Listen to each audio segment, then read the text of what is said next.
morning, everybody. Good morning. I'm Reverend Karyl Huntley. I am so happy that you're here. This is a wonderful crowd for a holiday Sunday, so it's going to be a great service. I want you to know that you are here at the Golden Gate Center for Spiritual Living, where our vision is awakening personal transformation.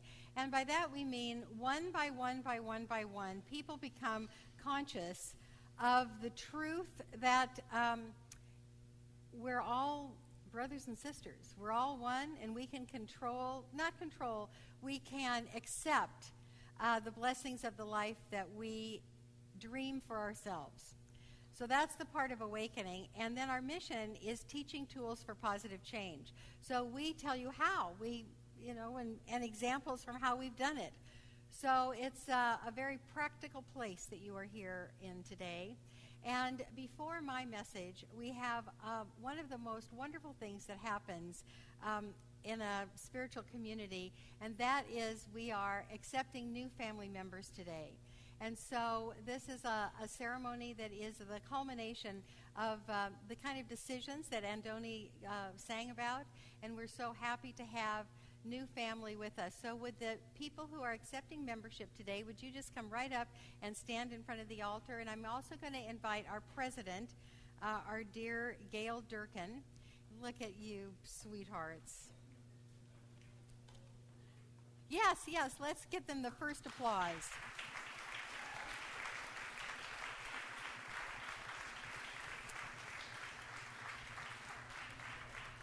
So, the pictures, you're going to get their names. 2, 4, 6, 8. Wow, amazing. We did, everybody's here. Okay, all right. So, what I want to tell you, I know each of you very well. And over the years that we are going to be together, I'm going to know you even better, and you're going to know me even better. But what I want to say this morning is that you are a gift. You are a gift to everyone that you come in contact with. But you're especially the gift that we are honoring this morning as being a part of this spiritual community. Each one of you has unique skills, and just your very essence is the gift that we receive. Most of you are already volunteering, and some very, very heavily in this community. And so I just want to acknowledge that we all learn and celebrate together, and each one of these remarkable people is a similar gift to you. I want to ask all of you, if you would, to come up and look at the altar sometime during the morning. This is an altar that was created by our Gailya, and on it is a riverbed that represents this community. There are hundreds of stones that represent the gifts that have been given over the years, that continue to be given by all of you and will be given by you. So I want there you go, Reverend Gail, to come right up here. Gail Durkin is our president, and she would like to welcome you and formally read your names into the lore of Golden Gate Center for Spiritual Living. Wow. Yes. Really, it is. So, good morning. I just want to welcome you into this community. I'm so thrilled to have each and every one of you here to be part of this extended family, that we extend to you the love and the gratitude that we experience here, and that we hope that you continue to come forever in your hearts. So I'm going to go down the line, see if I get it right. So I welcome Jim Huntley, Laurel Stuber Wilson, Catherine Barcy, Maria Clothier. Oh, okay. Maria Clothier, I'm sorry. Catherine Socks, Todd Ulrich, Elizabeth Harkin, and Suzanne Dubois. So thank you. I welcome you.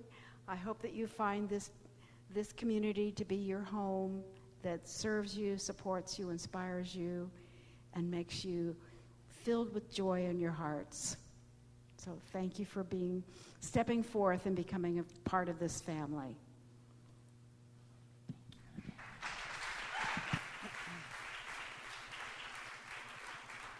And so in order to solemnize any union, we have vows, of course. So I would like any of the members that would like to renew your vows with the new ones to please stand. And hopefully we all get to answer in the affirmative. So my beloveds, do you believe you are a divine incarnation of the one life, forever and ever growing in awareness and love? If so, answer, I do. Do you accept the philosophy of science of mind as an empowering structure for a life well lived? Will you continue to work toward a purified consciousness, at least in part by following the teachings of science of mind? And will you love this community and support it with your time, your talent, and your treasure? I will. And then for all of you out there, do you all make a conscious commitment to share joys and sorrows together, to delight in one another, to share our lives? And do you promise to seek to see the face of God as you look into each other's eyes? If so, answer, I do. And so, you may be seated out there, and by your the vows that you have taken this morning, by the purity of your hearts that I know to be true, I welcome you into the family of the Golden Gate Center for Spiritual Living.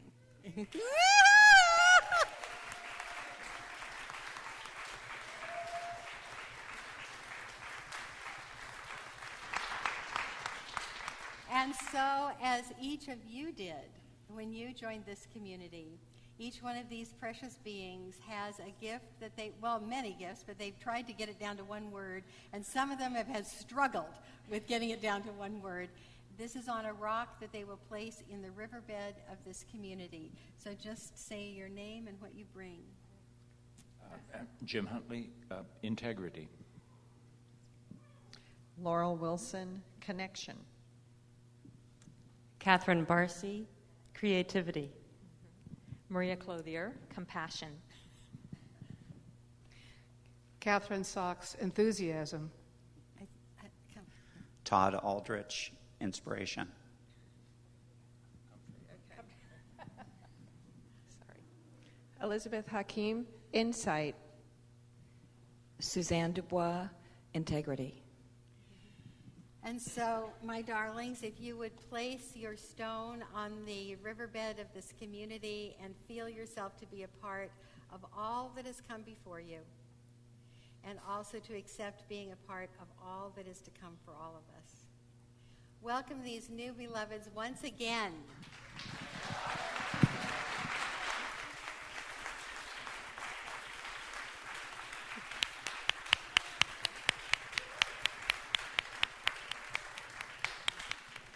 So you may be seated, all except Reverend Catherine Sachs.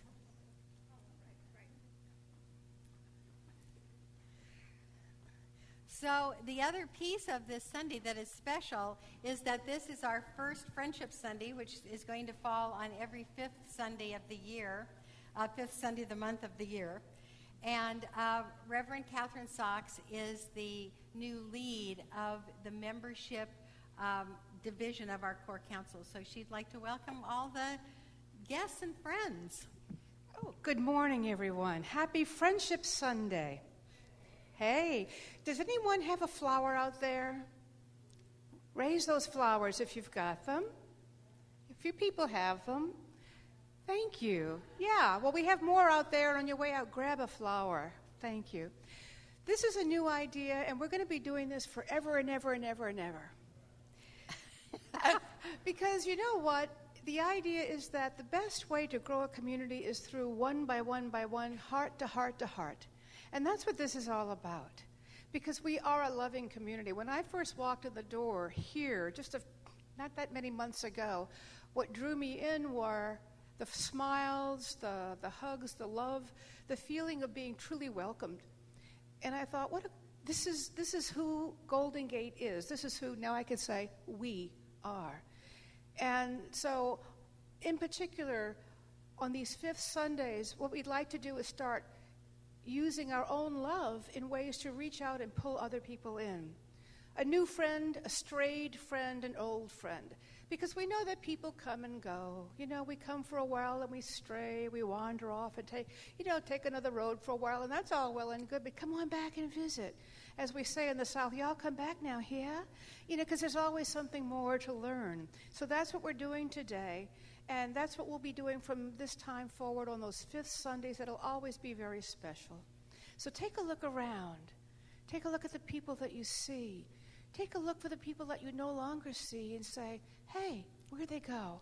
Maybe we can invite them back, Say, hi, friend. Great, that's the idea. So, happy Friendship Sunday. Friendship, relationship is what it's all about. Friendship with yourself, friendship with God, and reaching out and bringing others into that. So happy Friendship Sunday, everyone. Welcome to my home. Yay!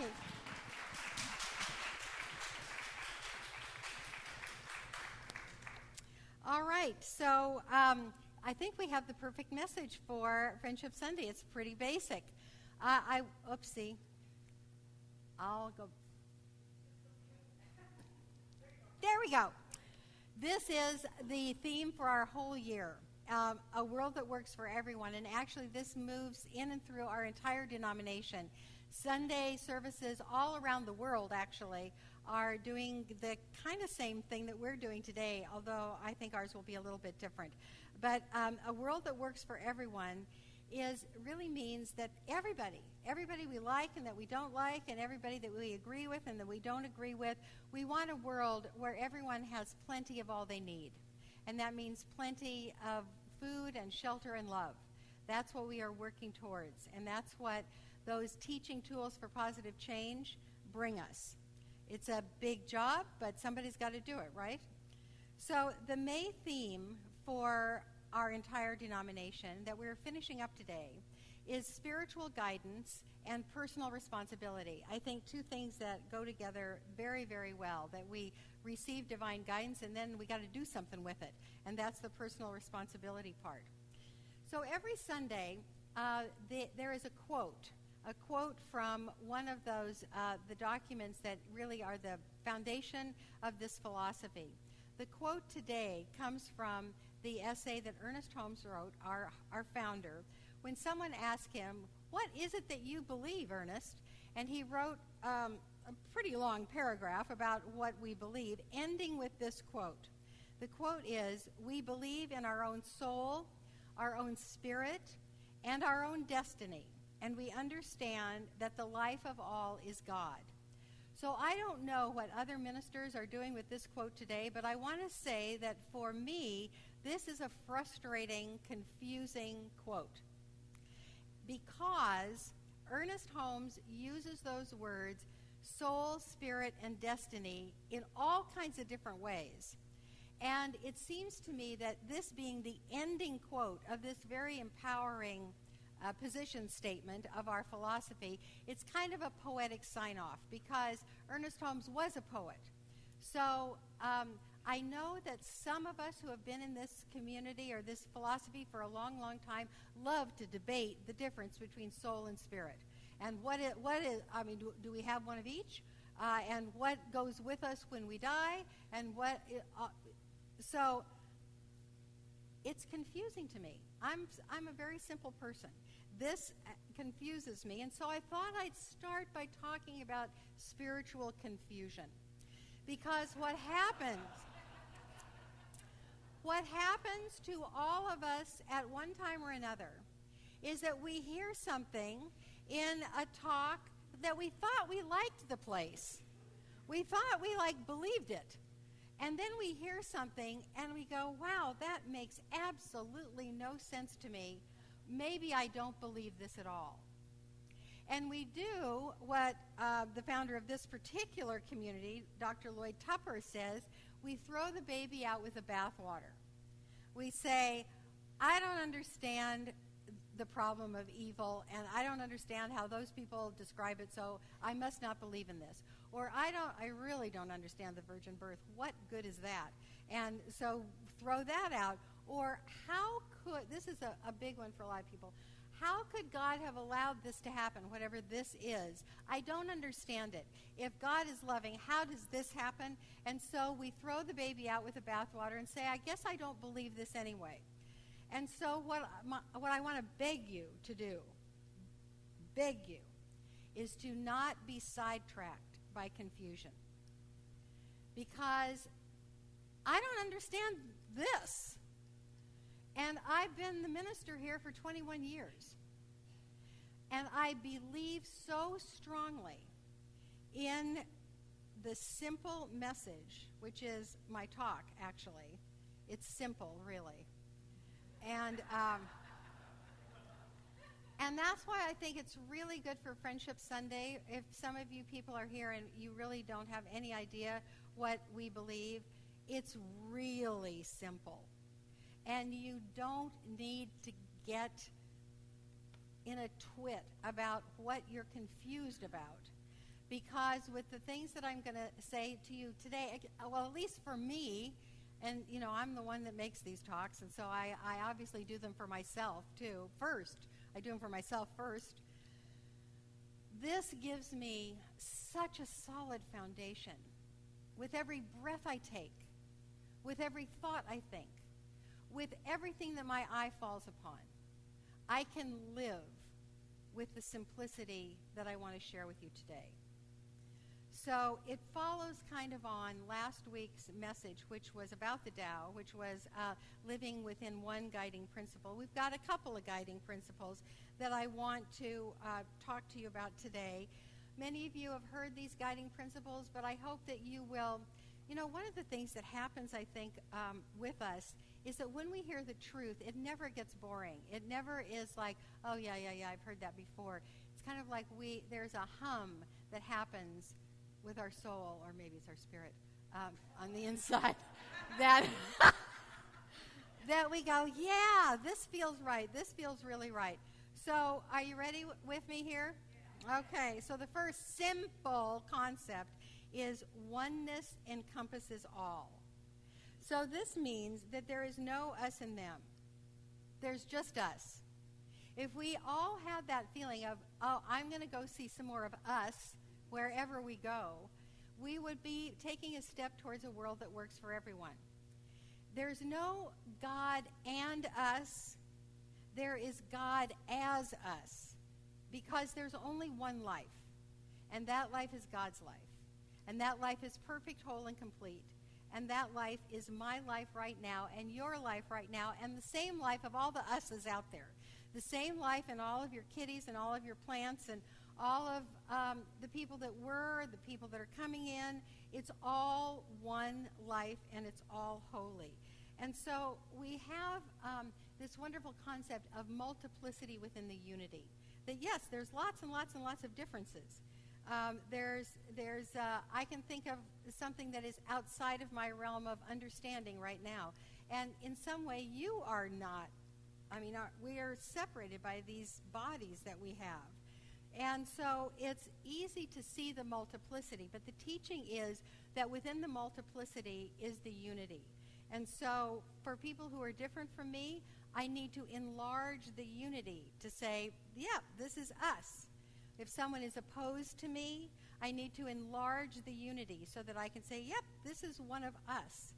So my idea of oneness must enlarge if I feel that anything is separate or outside of me or different from me or opposed to me or against me or harmful to me or anything like that. That's just another face of God that's out there that is learning and growing and wanting the same kinds of things that I want. So I compiled this book, Oneness and Mastery, because these are the two ideas that I think are the most important. So I want to read one thing. I want to read three things right now. One from John Muir. John Muir said, when we try to pick out anything by itself, we find it hitched to everything else in the universe. And you know, ancient teachings, the ancient wisdom, the pre-Christian, really had this right, I think, really had this right. This is by Omergen, who is a Druid poet, and this is supposedly what he said to the land of Ireland when he came by boat to the land of Ireland and wanted to seduce the land because the land belonged to somebody else, and the Druids ultimately populated Ireland, and the beings that were there somehow became the fairies. So it worked. He seduced the land. And this is what he said. I am a stag of 7 tines. I am a wide flood on a plain. I am a wind on the deep waters. I am a shining tear of the sun. I am a hawk on a cliff. I am fair among flowers. I am a god who sets the head afire with smoke. I am a battle-waging spear. I am a salmon in the pool. I am a hill of poetry. I am a ruthless boar. I am a threatening noise of the sea. I am a wave of the sea. I love this because it speaks of oneness. And I wonder what poem we would write to seduce whatever it is that we want to occupy in our lives by saying who I am. I am this, I am that, I am my sweet cat, I am my beautiful roses. Whatever it is that we would say to seduce life, because what we want is for more and more life to be experienced on the inside because of the principle of oneness. We want to feel it. We want to know it.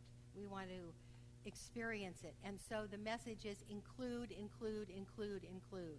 That's how we get to oneness. So the next simple, isn't that simple? Oneness. How much simpler can you get? The next simple idea is our mind is creative and causative. And that means that what we think and feel becomes the source of our life experience. We cannot not participate in creation because we can't stop thinking. Thomas Troward has 2 words that say it all. He says that we are a part of selection and initiative. Selection means we choose, hopefully consciously. Sometimes we stumble upon things we think about and worry about things that are in the space. That's selection. We select something to think about. We can't think of every single creation at the same time. So we naturally, consciously or unconsciously, select something to think about, and then that automatically initiates the creative process. We select and thereby initiate creation to happen. And so by minding our mind, we create our lives. That's pretty simple, and it's not very easy sometimes. This is a beautiful statement by the Irish mystic John O'Donohue. Each day, our tribe of language holds what we call the world together. Yet the uttering of the word reveals how each of us relentlessly creates. Everyone is an artist. Each person brings sound out of silence and coaxes the invisible to become visible. That's what we do by our thought and our word. And then when we feel something strongly in addition to thinking and speaking, that feeling tone is like gasoline on the fire. That creates it all the more potently. So that's it, kids. This is it. That there's oneness, and then there is the use of the creative law, which as we work with it more and more and mind our mind and mind our emotions, we become skillful, and that is the word mastery that I use. This is the piece that I want you to get today. Oneness and mind are infinite. Because God is all there is, and because everything is a part of God, we know that God is unlimited. The words that we use are omnipotent, omnipresent, and omniscient. God is all-powerful, God is everywhere present, and God knows everything. So, and we don't even have to call it God. We can call it life. We can call it energy. We can call it the love intelligence of the universe. Whatever it is you want to call it. That is infinite. Therefore, everything that we work with has the potential of expanding. So oneness becomes more and more and more, and we include more, and it's easy for us to include more. It's pretty easy now for me to include everybody running for president in the oneness that I am. I can do it. And so I've worked at it. That, really, yeah. I mean, the news is your curriculum. There's oneness, and there's oneness, and there's oneness. But also, the creative capacity of mind is not limited. We can create more. We can actually create more of anything. If you want an addition on your house, you can create that through the use of mind. You can create 3 more cars through the use of mind. You can create vacations and, whatever you want for dinner. You can create that. But you can also create more to go deeper, where there is more grace. There is more contentment. And we create that deeper connection. And so you can see that these two things work together. We can affirm a greater experience of oneness, and then we feel that greater experience of oneness, so that expands. And then we love what we see in this oneness, and that creates more of what we love. So these two things work together in such a beautiful, beautiful way to enhance life. These are the tools for positive change. These are the tools for positive change that we work with every day in and through everything that we do as religious scientists, as speakers and teachers of this truth. So I believe that not only does this more happen right along, never stopping as we live out this life, but I believe that it extends into the eternal realm as well. And that we can have more and more and more grace, contentment, realization, oneness, mastery, right on through this experience. I mean, for goodness sakes, if we're infinite, this lifetime is a lovely piece of eternity. But it is simply a piece of it. And I believe that, these truths make so much sense to me that how could they stop when this body stops breathing? And the last is that every truth from any wisdom tradition hangs on these two things. Einstein said, once expanded by a new idea, the human brain never regains its former dimension. So I want to tell you a story of Ed Dudkowski. He's not here this morning. He is usually doing the camera, which David Seltzer is doing this morning. Thank you very much, David. So we had a wonderful new member party on Friday night, and we had many of the people that were pillars of this community for a long, long time there to welcome the newbies. And so we went around the circle, and I asked a couple of questions. I asked, how long have you been in this philosophy, and what is a spiritual practice that you really enjoy? So Ed told this story about he was introduced to science of mind because some monks, the mandala sand painting monks, were in Marin, and he came to see that how these monks do these elaborate sand paintings and then simply mess them up. That teaching the impermanence of form within the oneness. Well, he really got something from those monks and started going to that church. And then he was down in Southern California for a while, and then he's been up here with us for a long, long time. And then when it came to spiritual practice, he said, you know what my favorite spiritual practice is that group prayer that you do at 9:30 with the volunteers on Sunday morning. He said, I've already set up the camera in an empty room. And then the volunteers come together and we pray. I love that prayer.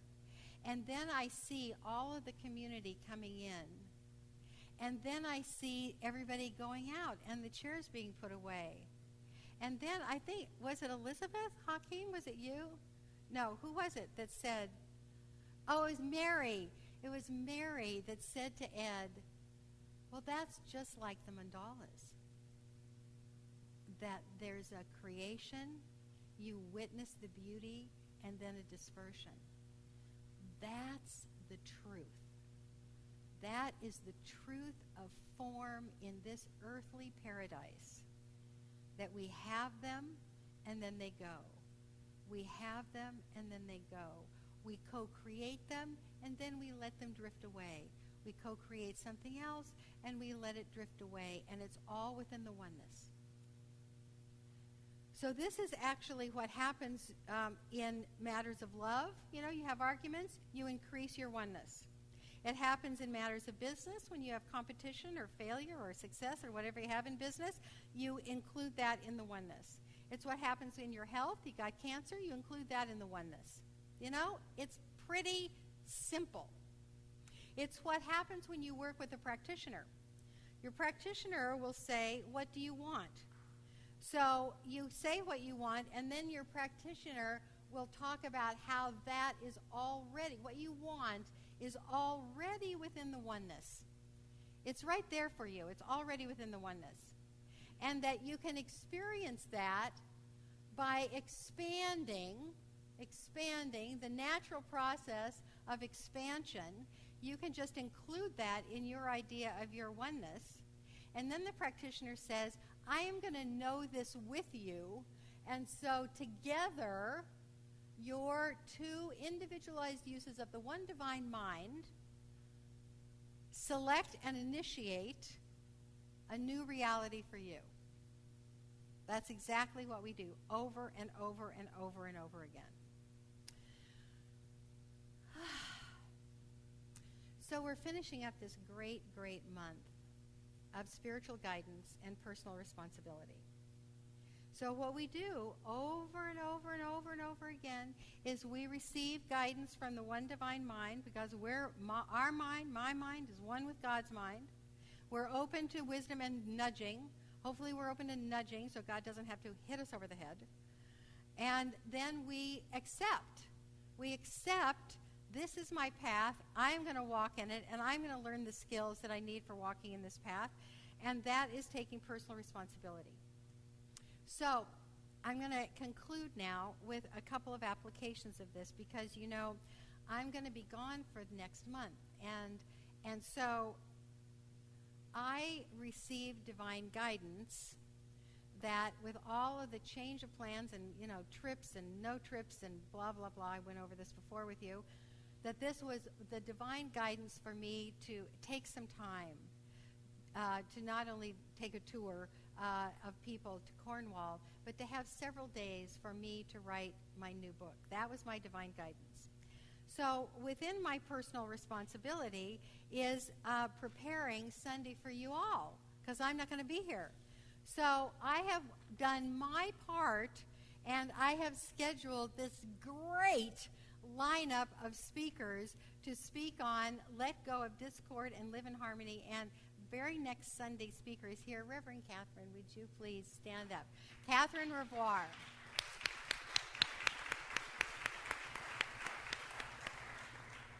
And then Reverend Mary is after that. And then Reverend Catherine is after that. And then another wonderful minister that many of you love that lives in Santa Rosa, Reverend Dr. Josephine Smith, is the last Sunday of the month. So I have accomplished my responsibility for you. Now let's look at you guys. Your your job now is to come and receive divine guidance from these 4 fabulous speakers. So you get the goodies, because I so believe it's important to have more than one teacher. So don't stay away. Come and bring more friends for these great, great, great speakers. And then your personal responsibility is to be community for each other, that you do so, so, so well.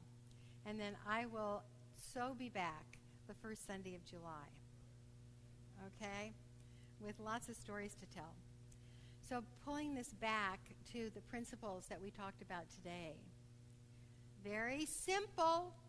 Oneness is, and mind is the creative force in all. Don't get confused about anything else. This is all you have to do. And really, the practice that will help co-create a world that works for everyone, that's for you to do, and that is think well. Think well. Good work today, people. Thank you very much.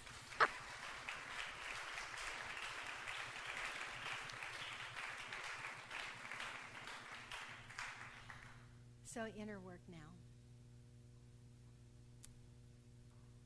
And for the inner work, my precious ones, I would like us to remember that this is Memorial Day weekend. And so I want us all to take a moment to let the faces of those that have gone beyond just flow in front of our mind's eye. Those beloveds that we remember today.